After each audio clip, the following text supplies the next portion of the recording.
Petit, il y passait ses mercredis après-midi pour y voir les films du commandant Cousteau.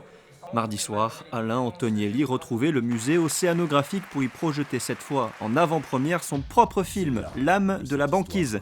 Un documentaire de 52 minutes réalisé avec sa femme Nathalie au Groenland. 4 années passées sur place sur la terre des rois de l'Arctique, les Inuits.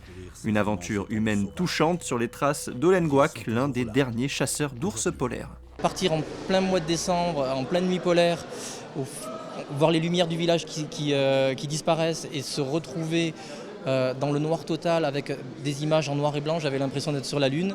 J'ai dit mais je fais quoi ici Voilà, ça c'était un souvenir très très fort de voir ces gens travailler dans des conditions que l'on ne peut pas imaginer, de voir le froid, voir un autre monde.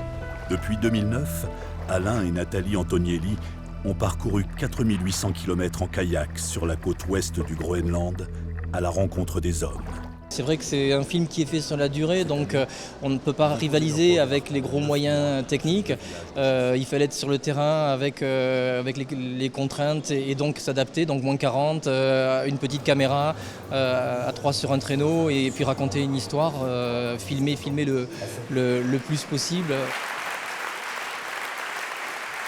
À la fin de la projection, le public a pu poser des questions à Nathalie et Alain Antonielli sur leur périple et leur aventure sur place. Un public conquis par ce documentaire. J'ai trouvé que c'était un film qui était sincère. Donc ils vivent auprès des gens et on ressent vraiment cette sincérité et cette vie qui est quand même assez rude et quand même assez sauvage. C'est quelque chose qui m'a touchée, oui. Ils ont bien fait ressentir leur voyage et cette amitié qu'ils ont avec les gens du pays.